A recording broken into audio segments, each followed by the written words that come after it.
Tagalog. Ang Tagalog ang siyang batayan ng wikang pambansa ayon sa pag-aaral na isinagawa noong 1934 ni Otto de Moore ay kabilang sa Indonesian subgroup ng Austronesian. Wikang Austronesian. Ang anyong kapuluan ng Pilipinas ay sinasabing sanhi kung bakit napakaraming wika at wikain sa bansa. Bagamat may pagkakaiba ang mga wika, malaki ang pagkakahawig nito sa isa't isa, bunga ng pagkakabilang sa isang pamilya ng wika, ang wikang Austronesian. Educational Survey Commission. Ayon sa ginagawang Mundo Educational Survey Commission, napatunayan na makaraan ng 25 taon na pagtuturo ng Ingles, hindi ito nakatulong sa pagkatuto ng mga mag-aaral na Pilipino. Okay na? Tina. Aralin 8, Kasaysayan ng Wikang Pambansa, Ikatlong Bahagi. Pinupuri ang mag-aaral sa mahusay na pagsagot at hinikayat na patuloy na pagbutihin ang mga susunod na gawain. Tatalakayin sa modyul ang mahalagang kaganapan at pag-unlad ng wikang pambansa. Kabilang ang pagbabago sa alpabeto at dagdag ng mga titik, binibigyang diin ang kakulangan ng kalaman at pagpapahalaga ng ilan sa kasaysayan ng wikang Pilipino. Gayon din, ang mas mataas na pagtingin ng ilan sa wikang banyaga. Paalala, ito na tungkulin ng bawat Pilipino na mahalin at pahalagaan ang sariling wika sa paglalakbay sa modyul. Matutuklasan ang mahalagang petsa at mangyayari sa kasaysayan ng wikang pambansa. Kaya hinikayat ang mag-aaral na maging handa at masigasig sa pagkatuto. Ebolusyon ng alpabetong Filipino. Ang pagdiriwang ng Linggo ng Wika ay nagsisimula sa bisa ng proklamasyon bilang 25 ni Pangulong Sergio Osmeña noong Marso 26, 1946 na itinakdang mula Marso 27, Abril 2 bawat taon. Saklaw nito ang karawan ni Francisco Balagtas, isang mahalagang figura sa politikang Pilipino. Noong 1954, inilabas ni Pangulong Ramon Magsaysay ang proklamasyon bilang 12 na inilipat ang selebrasyon sa Marso 12 at Marso 29, Abril 4. Pagkatapos ay nilipat muli sa Agosto 13 hanggang 19 sa pamamagitan ng proklamasyon bilang 186 noong 1955 upang hindi ito lumabas sa panahon ng bakasyon sa paaralan at upang maisama ang karawan ni Manuel L. Quezon, ama ng wikang pambansa. Noong 1997, pinalawig ni Pangulong Fidel B. Ramos ang selebrasyon bilang buwan ng wikang pambansa sa pamamagitan ng proklamasyon bilang 1041 tuwing buong buwan ng Agosto. Iba pang mga hakbang sa pagpapaunlad ng wikang Filipino. Kautosang bilang 52, 1987, inilabas ni Kalihim Lourdes Q. Simbing na nag-uutos sa paggamit ng Filipino bilang wikang panturo, kasama ang Ingles, bilingual na edukasyon. Kautosang tagapagpaganap bilang 335. Nilagdaan ni Pangulong Corazon Aquino na nag-aatas sa paggamit ng Filipino sa lahat ng komunikasyon sa gobyerno. Kautosang pangkagawaran bilang 84 at 21, nag-uutos sa paggamit ng Pilipino sa mga transaksyon at panunumpa sa Saligang Batas at Bayan. SHED Memorandum bilang 59, nagtatakda ng 9 na unit sa Pilipino sa kolehiyo na binubuo ng Filipino 1, 2 at 3. Ortografiya at Spelling 2001 Revision. Layunin nitong gawing mas epesyente at estandardisado ang pagsulat sa Filipino. 8 dagdag na letra F, J, V, Z, C, N, Y, Q at X ay isinama na sa formal na alpabeto. F, J, V, Z may tiyak na tunog phonemic at phonemic na status. Si Enye QX itinuturing na redundant o walang sariling nagtatanging tunog sa Filipino. Kabuuan, ang kasaysayan ng pagdiriwang ng wikang pambansa ay dumadaan sa maraming pagbabago upang higit na mapalaganap ang pagpahalaga sa wikang Filipino. Kasabay nito, isinasagawa rin ang mga prosya at reforma sa edukasyon at pamamahalaan upang patatagin ang gamit, pagkatuto at istandardisasyon ng wika sa iba't ibang larangan ng lipunan.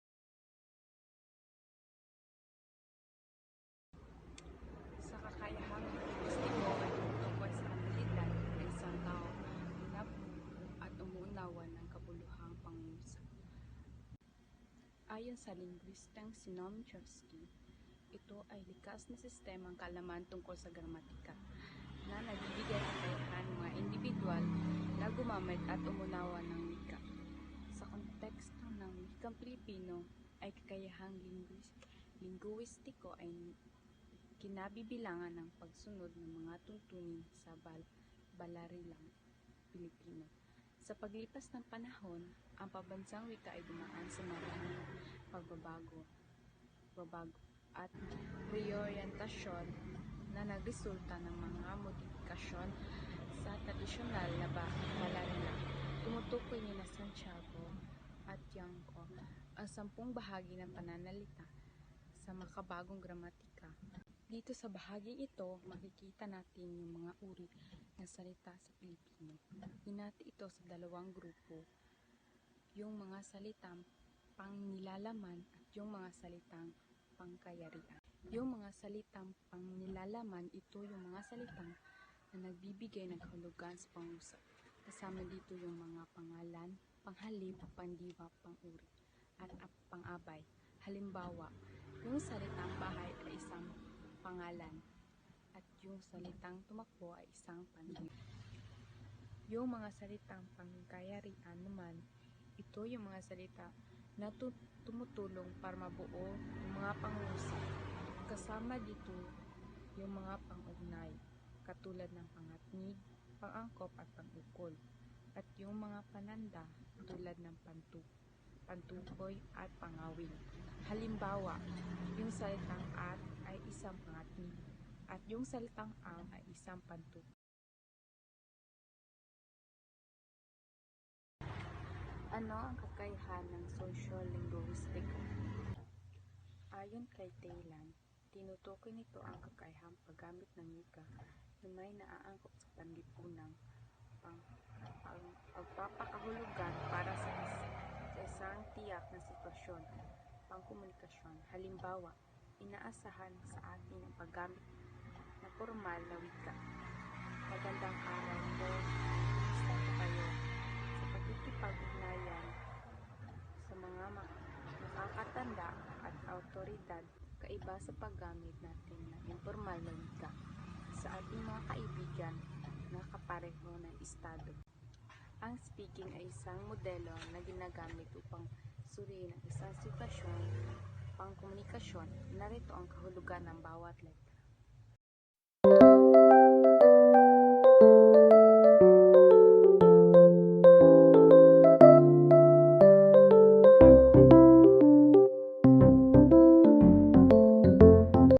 Magandang umaga sa inyong lahat. Ako nga po pala, Sir May A. Sangilid.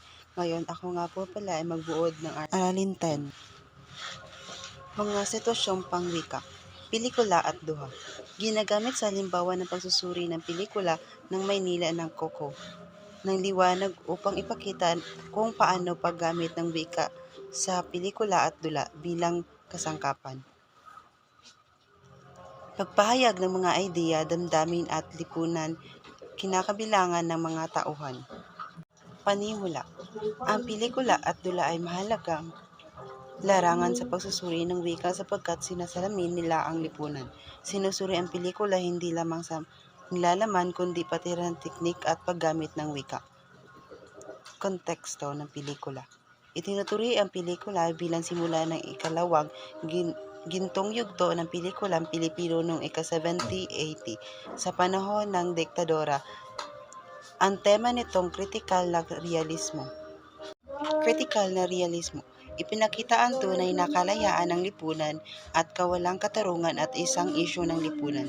Gayunman, limitado ito dahil nakatuon sa individual na karanasan kaysa kolektibong solusyon.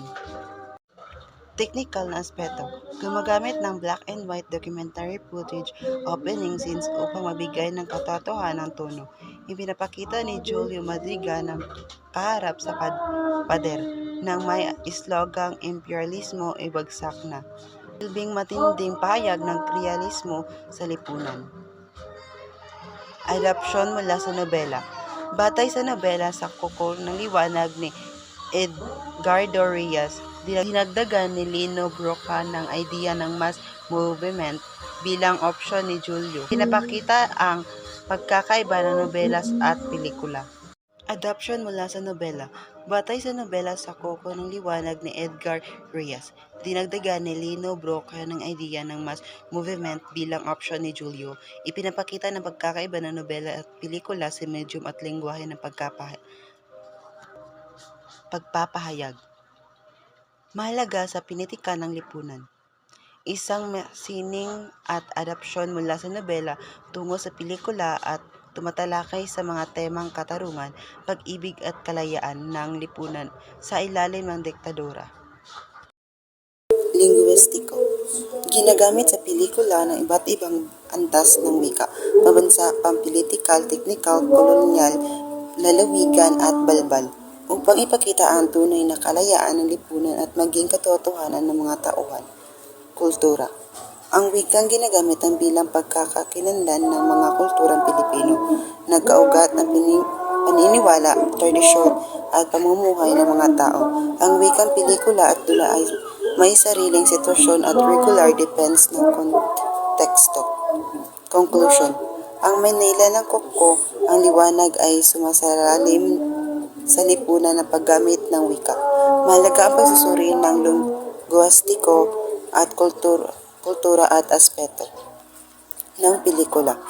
Ang pelikula at tula ay hindi lamang libangan kundi kritikal na paraan ng pagninilay ng kalayaan ng bansa.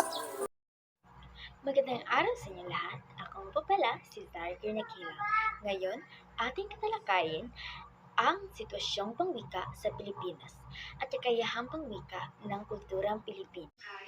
Sa araling ito ay ating matutuklasan ang mahalagang paksa sa pag-unawa ng ating wika, kultura at pagkakakilanlan bilang isang Pilipino. Ngayon, ating isa-isahing unawain ang iba't ibang ating simula ng ating aralin sa mga sitwasyong pangwika sa Pilipinas.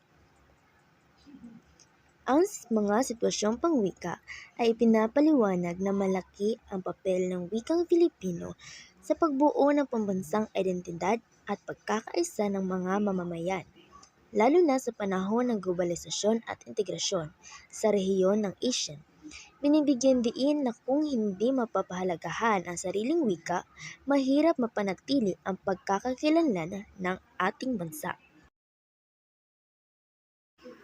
Ipinapahiwatig din dito na ang wika ay kaugnay ng politika, ekonomiya at kultura. Sa pamamagitan ng pag-aaral ng mga sitwasyong pangwika, mas naunawaan ng mamamayan ang kalagayan ng wikang Filipino at ang kanyang papel sa pambansang pag-unlad at pagkakaisa. Ipinapaliwanag na ang wika ay hindi lamang simpleng bahagi ng kultura, kundi isang mahalagang elemento ng pambansang kamalayan at pagkakaisa. Ayon kay Marx at Ingles, ang wika ay produkto ng pamumuhay panlipunan at materyal na kondisyon ng tao. Pagkakaugnay ng wika sa politika, ekonomiya at kultura. Ang wika ay kaugnay ng politika, ekonomiya at kultura. Ito ay ginagamit upang may parating ang ideya at konsepto ng mga tao. Halimbawa, paggamit ng Filipino sa paaralan, komunikasyon sa trabaho, paggamit ng Ingles sa negosyo, paggamit ng Filipino sa pamahalaan. Pagpapaunlad ng wika. Ang pagpapaunlad ng wika ay dapat sabayan ng paunlad ng mamamayan at lipunan. Kapag tunay na maging kabuluhan at mabansang wika bilang simbolo ng pagkakaisa at kasarilan. Binibigyan diin sa bahaging ito na ang Pilipinas ay isa sa mga bansang may pinakamaraming wika sa buong mundo. Ayon sa tala ni Grimes 2000 at NSO 2000, mayroong 168 buhay na wika sa bansa. Ibig sabihin napakamayaman ng Pilipinas sa mga wika, dialekto at kultura. Isang multilingual at linguistikal diverse na bansa. Gayunman, dahil sa dami ng wika, nagiging hamon kung alin ang gagamitin bilang pambansang wika o opisyal ng wikang panturo sa edukasyon at pamahalaan. Ito ang dahilan kung bakit patuloy na binubuo at pinapatupad ng pamahalaan ang mga patakarang pangwika gaya ng paggamit ng Filipino at Ingles sa edukasyon. Simula pa noong 1974, ipinapatupad na ang paggamit ng Filipino at Ingles bilang medium of instruction. Ang layunin nito ay upang maging individual ang mga mamayan at nakasabay sa global kompetisyon habang napapanatili rin ang sariling wika. Ang susunod na ating tatalakayin ay ang wikang Filipino sa agham panlipunan. Ang wikang Filipino ay may malaking papel sa agham panlipunan dahil ito ang pangunahing wika ng komunikasyon sa pagitan ng mga tao sa lipunan. Ang agham panlipunan ay wika na ginagamit upang maiparating ang mga ideya, konsepto at teorya ng mga mag-aaral, profesor at mga mananaliksik. Mga kahalagahan ng wikang Filipino sa agham panlipunan. Una, pagpapalawak ng kaalaman. Ang wikang Filipino ay nagbibigay daan sa mga mag-aaral na maunawaan ang mga konsepto at teorya ng agham panlipunan ng mas malinaw. Pangalawa, nagpapalalim ng pag-unawa. Ang paggamit ng wikang Filipino sa agham panlipunan ay nagpapalalim ng pag-unawa ng mga mag-aaral sa mga isyu at konsepto ng may kaugnay sa lipunan. Pangatlo, paggamit ng wika sa pananaliksik. Ang wikang Filipino ay ginagamit ang pananaliksik upang maipatupad ang pag-aaral at proyekto sa agham panlipunan. Mga halimbawa ng paggamit ng wikang Filipino sa agham panlipunan. Una, pagtuturo ng kasaysayan. Ang wikang Filipino ay ginagamit sa pagtuturo ng kasaysayan upang maiparating ang mga kaganapan at konsepto sa mga mag-aaral. Pangalawa, pagsulat ng papel. Ang wikang Filipino ay ginagamit ang pagsulat ng papel at pananaliksik sa agham panlipunan. Pangatlo, pagtatalakay ng mga isyu. Ang wikang Filipino ay ginagamit ang pagtatalakay ng mga isyu at konsepto sa agham panlipunan. Mga hamon sa paggamit ng wikang Filipino sa agham panlipunan. Una, kawalan ng bokabularyo. Ang wikang Filipino ay kulang sa bokabularyo ang ilan na karana ng agham panlipunan. Pangalawa, paggamit ng Ingles. Ang Ingles ay karaniwang ginagamit sa agham panlipunan, lalo na sa mga akademikong papel at pananaliksik.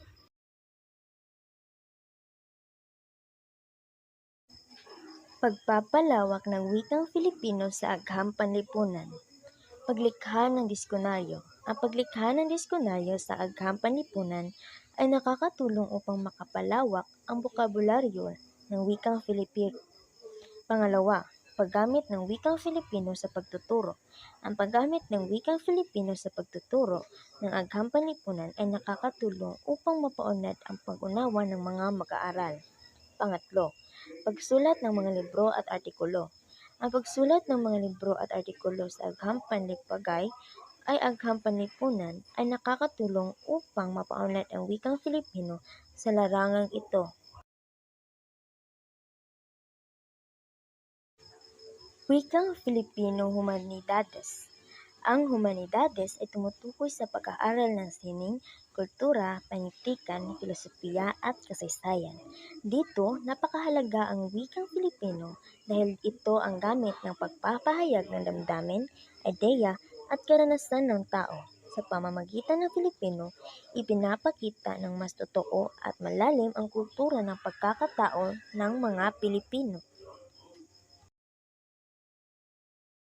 Mga halimbawa ng humanidades.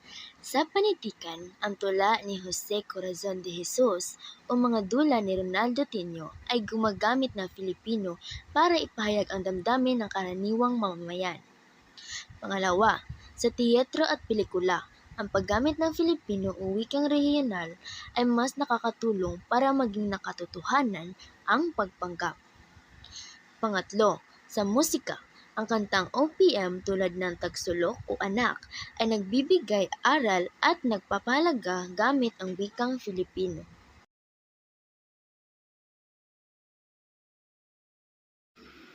Wikang Filipino sa agham at teknolohiya.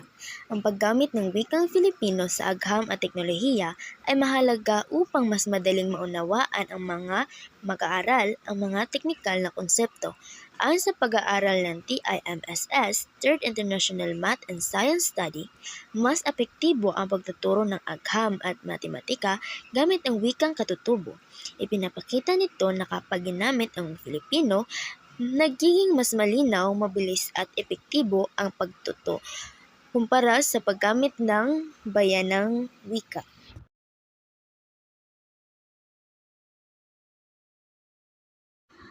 Mga halimbawa, pagtuturo ng science at math gamit ang wikang Filipino upang mas maunawaan ng mga mag-aaral ang konsepto tulad ng pagkulo ng tubig kaysa sa boiling point. Paggamit ng Filipino sa scientific forum o research ng bansa upang mas maraming Filipino ang makakaintindi at makinabang sa kaalaman. Wikang Filipino sa negosyo at industriya. Sa makabagong panahon ng cyberspace at globalisasyon, karaniwang ginagamit ang Ingles sa negosyo at industriya dahil ito ang wikang pangkalakalan sa buong mundo. Gayunpaman, binibigyan diin ng mahalaga pa rin ang gamitin ang Filipino upang mapanatili ang ugnayan sa kapwa Pilipino at maipakita ang sariling kultura sa lokal na merkado. Ang paggamit ng Filipino sa negosyo ay nakakatulong na mas mabuting komunikasyon, pagtitiwala at pagkakaugnay sa mga mamimili at empleyado. Mga halimbawa, mga kumpanya tulad ng Jollibee, Bench at nagmagamit ng wikang Filipino sa kaniyang mga advertisement upang makuha ang damdamin ng mga Filipino. Pangalawa, paggamit ng Filipino sa mga negosyo, lokal at online marketing upang mas maabot at maintindihan ng masa ang produkto at serbisyo.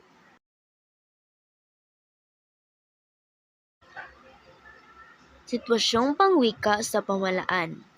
Ipinag-utos ng bisa ng Antas Tagapagpaganap bilang 335/1988 na gamitin ang wikang Filipino sa lahat ng opisyal na komunikasyon, transaksyon at dokumento ng pamahalaan.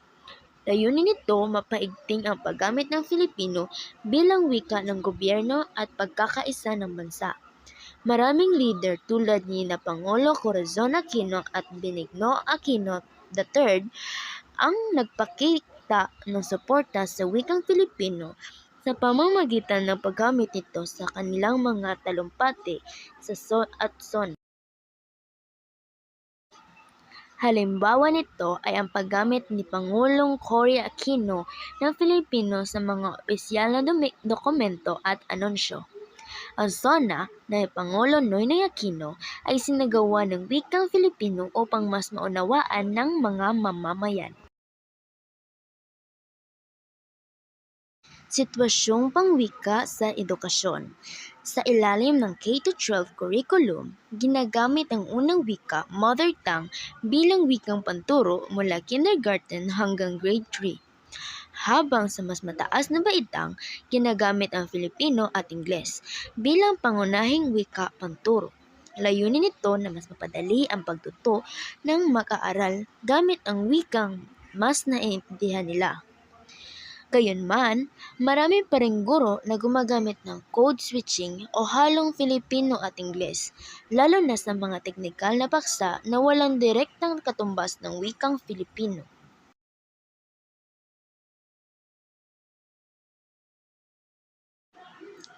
Halimbawa, pagtuturo ng science at mathematics na gumagamit ng salitang Ingles, tulad ng photosynthesis o equation dahil walang eksaktong salin sa Filipino.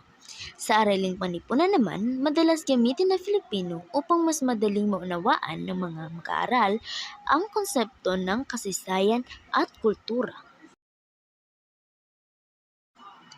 Register o variety ng wikang ginagamit sa iba't ibang sitwasyon. May iba't ibang variety o rehistro ng wika na ginagamit depende sa larangan o propesyon.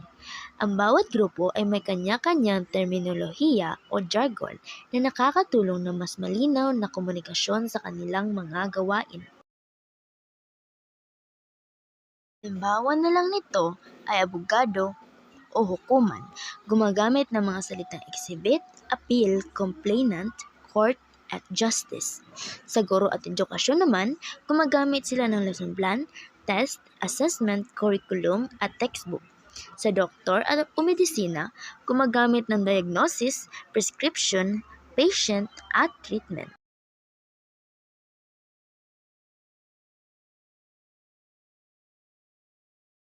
Konklusyon. Ipinapakita ng mga sitwasyon pangwika na ang wikang Filipino ay mahalagang bahagi ng pagkakaisa, identidad at pag-unlad ng bansa.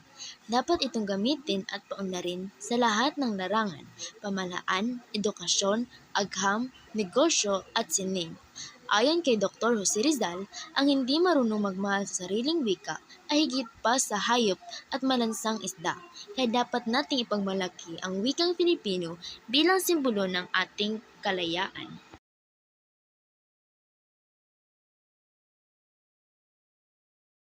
Halimbawa na lang nito ang ginagamit ng mga leader gaya ni Pangulong Benigno Aquino III ang Filipino sa mga sona upang maging malinaw sa mamamayan ang mensahe ng mga pamahalaan.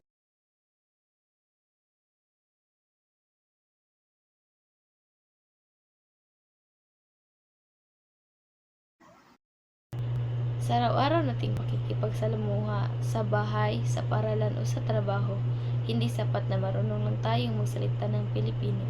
Kailangan nating maunawaan kung paano at bakit natin ginagamit ang wika sa iba't ibang sitwasyon. At dyan pumapasok ang tinatawag nating kakayahang komunikatibo sa Pilipino. Ang kakayahang hindi lang basta makipag-usap, kundi makipag-ugnayan ng epektibo na may paggalang, pakiramdam, at pag-unawa sa konsepto ng ating kultura at lipunan. Ngayong araw, ating tuklasin kung ano nga ba ang bumubuo sa kakayahan komunikatibo mula sa linguistika o gramatikal at kung paano ito nagiging salamin ng ating pagkaka-Pilipino. Para sa ating lahat, subukan nating sagutin ito. Gaano nga ba tayo kahusay makipag-usap bilang isang Pilipino? Isipin niyo ito. Nasa harap kayo ng isang banyaga na gustong matutunan ang kulturang Pilipino. Gumiti siya at nagsabing, "Mabuhay," ngunit patuloy kayong nag-uusap. Napansin niyong iba ang kanyang interpretasyon sa inyong mga kilos, tono at mga salita. Ang tanong ngayon, naintindihan nga ba talaga tayo ng iba sa paraan ng ating pakikipagkomunikasyon? Ang aking konklusyon ay sa silid-aralan, ang kakayahang pangkomunikatibo ay hindi lamang tungkol sa pagkatuto ng gramatika o estruktura, kundi sa kakayahang makapagsalita, umunawa at gumamit ng tamang wika sa angkop ng sitwasyon, lalo na sa mga autentikong sitwasyon. Maiba naman tayo, sa kakayahang pangkomunikatibo ay tumutukoy sa kakayahan ng isang tao na epektibong makipag-ugnayan gamit ang wika. Binubuo ito ng linguistiko, estruktural at gramatikal. Ang linguistiko ay ang kalaman ng pornolohiya o tunog, morpolohiya o pagbuo ng salita, sintaksis ay ang pagbuo ng pangungusap, at baralila upang maunawaan at magamit ng tamang ang wika. Ang estruktural naman ay ang tamang pag-aayos ng salita at ang pangungusap upang maipahayag ang mensahe ng malinaw kabilang ang tamang paggamit ng antala o juncture. Ang gramatikal ay ang pagsunod ng tuntunin ng gramatika at panretorika upang makabuo ng makabuluhan, maayos at kaakit-akit na pahayag. Ngayon naman tayo sa advertisement at kakayahang komunikatibo sa Pilipino. Ang advertisement ay maikling pabatid o mensahe na ipinapakita sa publiko upang hikayatin ang mamimili at magbigay impormasyon tungkol sa produkto. Bukod sa pagbebenta, ang ilan ay nagbibigay ng aral, nagpapakita ng kultura at nakakaantig na damdamin.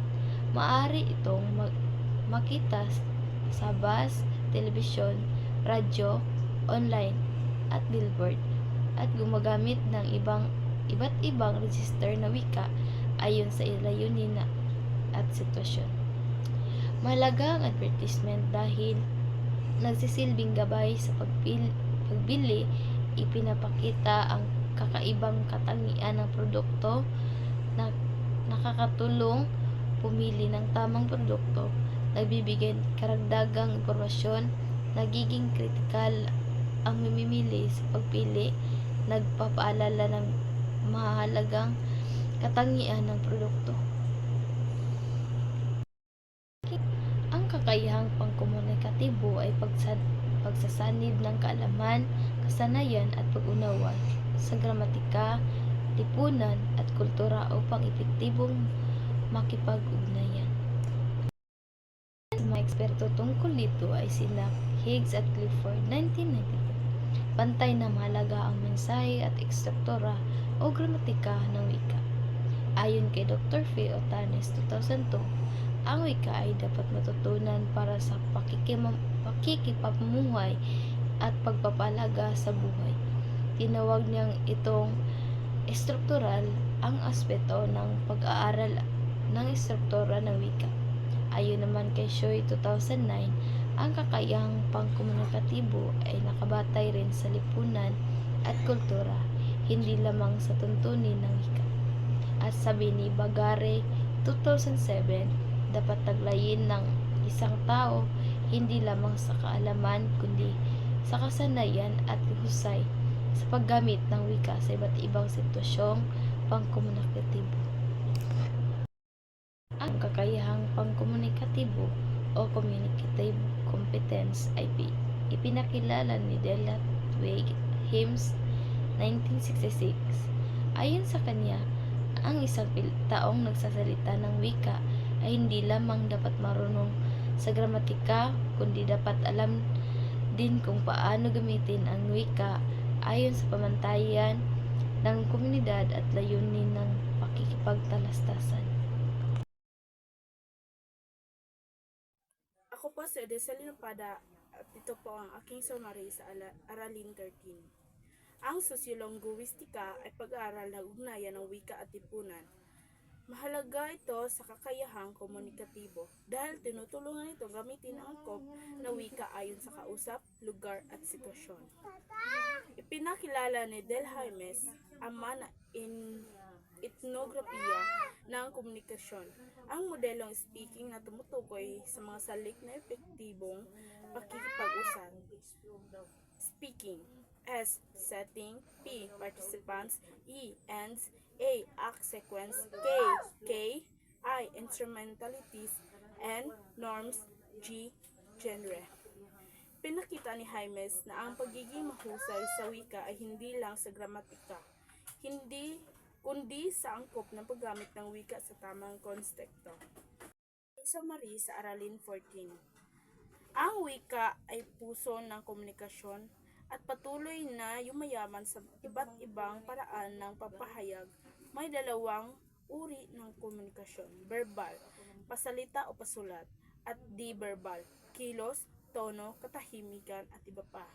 Sa di-verbal na komunikasyon, kabilang ang kinesika, galaw ng katawan, proksimika, distansya at oras, padama, paghipo, paralangwahe, tono at bilis ng pagsalita, at katahimikan, pagpapahayag ng walang salita. Ayon kay Mangay, 2002, mataas ang context ng kulturang Filipino, kaya madalas ang dituwirang pagpahayag gaya ng pahaging, padaplis, parinig, pasaring, paramdam, papansin, sagasaan at paandaran. Mga pahiwatig na nagpapakita ng paggalang at pagiging malikhain sa komunikasyon.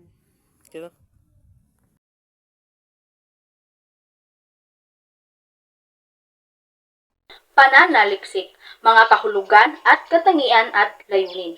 Ano nga ba ang pananaliksik? Ang pananaliksik ay isang gawaing pag-akademiko na layuning maghanap ng kasagutan o kalutasan sa mga suliranin sa pamamagitan ng maingat at sistematikong pag-aaral. Maaari itong gawin ng isang individual o grupo at nangailangan ng kasanayan, tiyaga, sipag at disiplina. Ayon kay Good, ang pananaliksik ay isang maingat, mapanuri at disiplinadong pamamaraan ng pag-aaral ng mga kalagayan o suliranin upang makahanap ng kaliwanagan o kalutasan. Ayon naman kay Parel, ang pananaliksik ay isa sistematikong pag-aaral o pagsisiyasat tungkol sa isang bagay na may layuning sagutin ang ilang katanungan o suliranin. Ayon kina Therese at Roos, ang pananaliksik ay isang pagtatangkang makakuha ng kalutasan sa mga suliranin sa pamamagitan ng maingat na pangangalap ng datos sa mahigpit at kontroladong kalagayan upang makapagpaliwanag. Sa kabuuan, ang pananaliksik ay mahalaga dahil ito ay nagbibigay linaw, patunay at solusyon sa mga isyu at ideya. Isa rin ito sa mga paraan upang mapaunlad ang kaalaman ng tao at ng lipunan. Mga kategorya. Maingat, dahil kinakailangan ang wastong paghanay ng mga ideya. Ang mga salitang gagamitin ay pili ayon sa hinhingi ng paksa. Masusi, dahil bawat detalye, datos, pahayag o katwiran ay nililinaw at pinag-aralang mabuti bago gumawa ng anumang pasya. Sistematiko, dahil may sinusunod na batayan o proseso sa pagsulat. Nakakaiwas sa mga maling pahayag. Mapanuri, dahil ang bunga ng pagsisiyasat ay tinitimbang. Tiyak, dahil kailangan patunayan ang mga nosyon, palagay, haka-haka o paniniwala sa paraang sigurado o mapagbabatayan. Kontrolado, dahil bawat hakbang ay nakaplano, walang puwang ang mga gawaing ikhang isip at mga paghuhulap. Katangian, objektibo, ang isang sulating pananaliksik ay hindi basta-bastang pinagsama-samang mga binuod na akda o pinagdugtong-dugtong na pahayag mula sa nalakap na impormasyon. Mayaman sa mga ginagamit na datos, hindi kailangan makontento sa isa o dalawang sanggunian. Bigyang kasiyahan ang gawang pananaliksik sa tulong ng mga nagpapanaligang mga impormasyon. Angkop na pamamaraan o metodolohiya. Ang tagumpay ng isang pananaliksik ay nakasalalay sa ginagamit ng pamaraan o metodolohiya. Dokumentado. Ang mga patutuo at ang validity ng sulating pananaliksik ay nakasalalay sa mga ihaharap na materyales bilang pagkilala sa gawain ng iba at mga datos na makuha. Sa tamang proseso ng pagsulat. Ang sistematikong pananaliksik ay dumaraan sa masalimuot na yugto ng pagsulat. Masuri o kritikal. Magiging balido lamang ang isang pananaliksik kung ang inilahad na ideya ay mapapanaligan at mapatotohanan sa tulong ng mga ginagamit na mga datos. Layunin ng pananaliksik. Ang pananaliksik ay mahalaga sapagkat ito ay nakatutulong sa pagpapalawak ng kaalaman at kasanayan ng tao upang magamit ang kanyang mga natutuhan sa makabuluhang pag-aaral. Layunin nitong makatuklas ng mga bagong ideya, konsepto at impormasyon, pati na rin makapagbigay ng bagong interpretasyon sa mga dati ng kaalaman. Mga tungkulin at responsibilidad ng mananaliksik. Una, pagkamatiyaga. Pangalawa, pagkamaparaan. Pangatlo, pagkamasistema sa gawain. Pang-apat, pagkamaingat. Panglima, pagkamapanuri o kritikal. Anim, pagkamatapat. Pangpito, maging responsable. Ang isang mananaliksik ay dapat taglayin ang mga katangiang tulad ng pagkamatiyaga sa pangangalap ng datos, pagkamaparaan sa paghahanap ng solusyon, at pagkamasistema sa pagsunod sa tamang hakbang ng pananaliksik. Kailangan din niyang maging maingat sa paggamit ng impormasyon, mapanuri o kritikal sa pagsusuri ng mga datos, at matapat sa paglalahad ng katotohanan. Bukod dito, dapat siyang maging responsable sa kanyang gawain at may malasakit sa mga taong kasangkot sa pag-aaral. Mga hakbang sa pagbuo ng sulating pananaliksik. Una, pagpili ng mabuting paksa. Ito ang unang hakbang kung saan pipiliin ang paksa na kawili-wili, may sapat na impormasyon, at may kaugnayan sa ibinigay ng guro. Pangalawa, pagbuo ng pahayag ng thesis. Gumagawa ng malinaw na pahayag o ideya na magiging sentro ng buong pananaliksik. Pangatlo, paghahanda ng pansamantalang bibliografiya. Nangangalap ng impormasyon mula sa mga aklatan o internet at itinatala ang mga ginamit na sanggunian. Pang-apat, paghahanda ng tentatibong balangkas. Inaayos ang mga ideya at impormasyon ayon sa tamang pagkakasunod-sunod bilang gabay sa pagsulat. Pang-lima, pangangalap ng tala o note-taking. Tinutukoy at sinusulat ang mga mahalagang detalye mula sa mga sanggunian. Pang-anim, paghahanda ng iniwastong balangkas. Inaayos at pinapaganda ang balangkas bilang gabay sa pagsulat ng buong pananaliksik. Pang-pito, pagsulat ng borador o rough draft. Dito nagsisimulang isulat ang kabuuan ng pananaliksik mula sa introduction hanggang conclusion. Pang-walo at panghuli, pagwawasto at pagbibisa. Binabasa at inaayos muli ang isinulat upang matiyak ang katumpakan ng impormasyon, grammar at anyo. Ang 8 hakbang na ito ay gumagabay sa pananaliksik upang makagawa ng maayos, organisado at kapani-paniwalang sulating pananaliksik mula sa pagpili ng paksa hanggang sa pagbibisa ng borador.